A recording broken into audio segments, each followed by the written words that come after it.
Yo, what's up mga katrabaho? Good morning, good morning. So, yun mga katrabaho, mag-umpisa ng mga ating project. Malapit na makaraos sa hukain. So yan, yung area na yan is yan yung hollow block. Okay na yan mga katrabaho. So mamaya pag napurmahan na natin yan mga katrabaho, mamaya ay mag-ano na tayo, magbibiga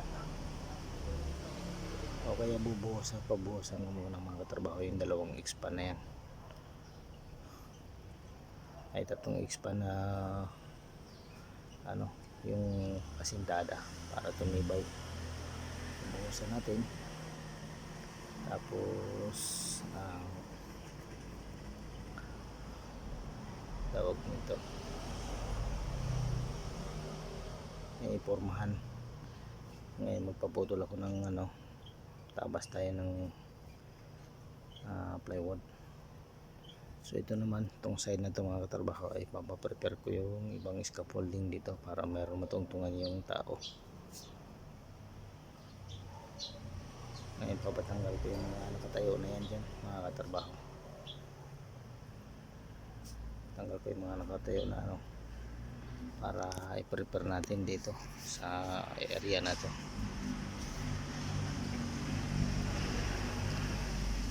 May mga scaffolding doon, patanggal natin sa taas kasi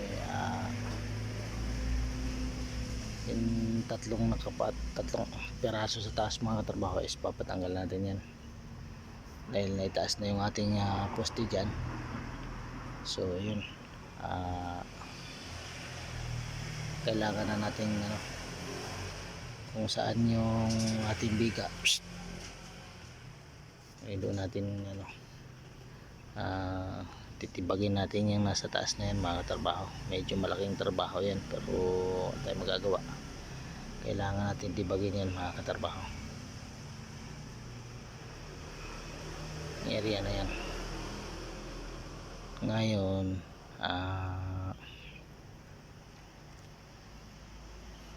tapos dito sa kabila na ito mga katrabaho merong hukayin dito. Pahukayin natin yan para masintadahan, para tumibay na yung area na yan. Para isang poste na lang ang ating yan ating kakailanganin para malagyan na ng tie beam. Papag-ipon tayo ng materialis mga katrabaho. Kailangan natin mag-ipon ng materialis para dito sa area na to mahukay na yan, masintadahan na pati. So ito continue yung mamaya, papaayos natin, papalinis natin dito para masintadahan tong area na to mga katrabaho. Tapos i-align natin yung mga poste.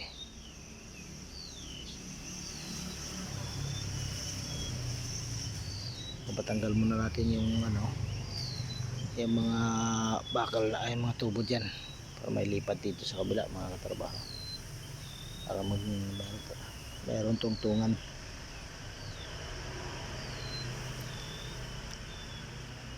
Kasi walang matungtungan para mayroong matungtungan paglagay ng bakal.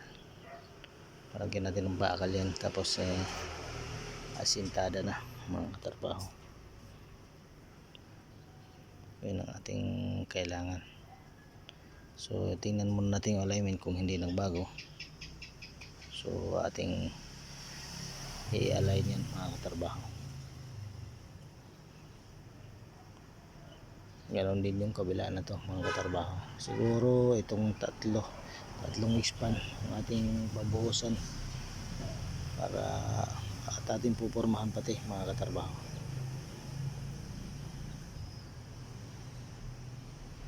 Para tumibay.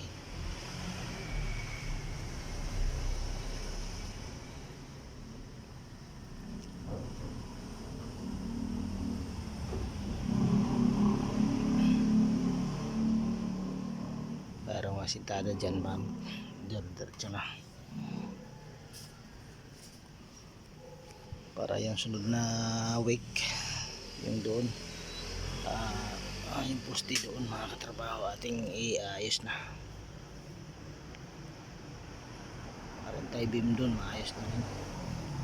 Kung napapansin nyo mga katrabaho is watak-watak yung pagkatrabaho gawa nung yung area ang dinidipindihan natin mga katrabaho. Kung hindi lang ganito ang sitwasyon mga katrabaho ay dapat yan sabay-sabay na yan tumaas yung poste natin, kaso yung area mga katrabaho ang napakahirap ipaliwanag sa inyo sa mga marunong dyan na nanonood. Kasi bawat poste niyan hindi mo mabubuhusan kung hindi mabubuhusan yung katabi, saka ka palang maghukay dahil yung area nga walang mapagtapunan ng pinaghukayan. Ngayon medyo maaliwalas na dito ngayon dahil pagbuhos na tayo ng tie beam, so meron ng ano kahit pa paano meron ng lulugaran yung hinukay. Pero yung dati mga katrabaho napakahirap, hindi mo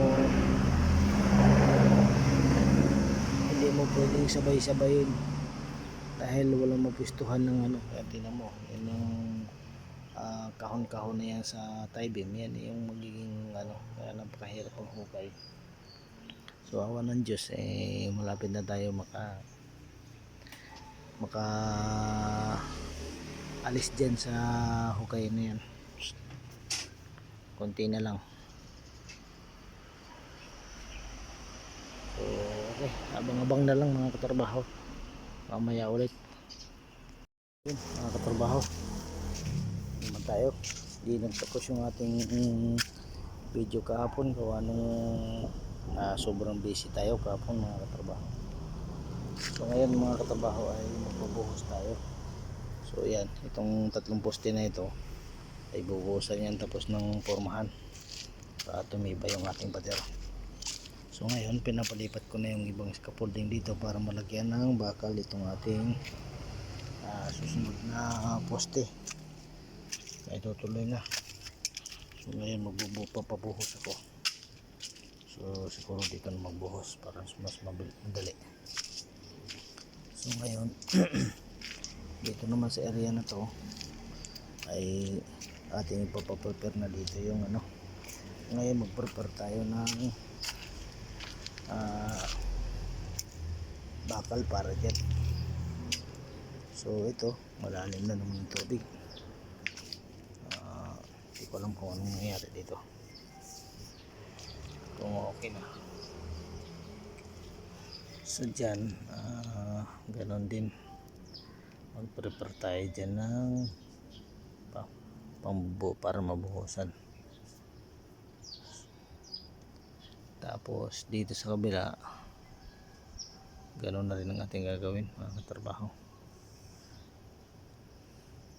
Prepare tayo ng poste para dyan. Tapos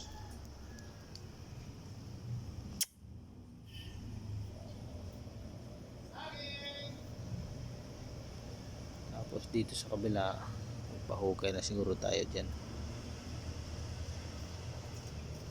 Pahukay na tayo dito mga katrabaho. Hindi, kailangan mabuhusan muna itong kabila pala muna mga katrabaho para ano,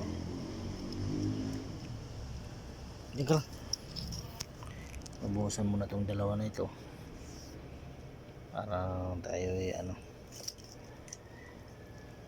makapaghukay doon, buhos sa sintada. So ito may abang nga dito, dyan na lang may sintada rin dito. So medyo ano critical tong area na to. Yan.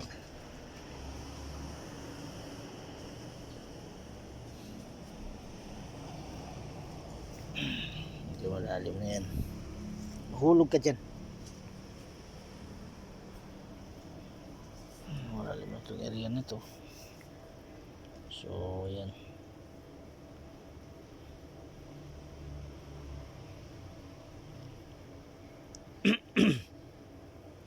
ipapump natin para malagyan ng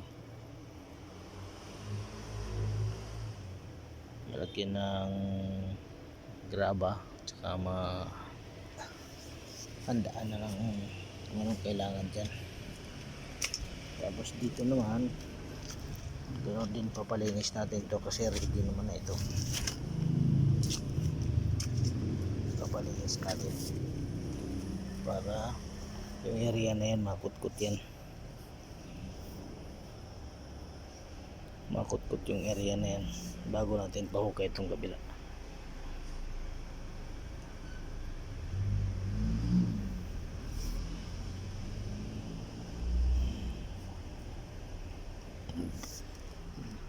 Bago natin ipahukay itong area na to. So siguro ngayon ay ating i-align itong bakal na ito para makita natin kung tama lang yung alignment. So okay, hanggang dito na lang mga katrabaho. Update ko na lang kayo sa mga kaganapan ng aming ginagawa. So mamaya siguro ay magpabuhos tayo pagdating ng ating mga kasamahan. So yun, hanggang dito na, hanggang sa susunod na video mga katrabaho. Bye bye.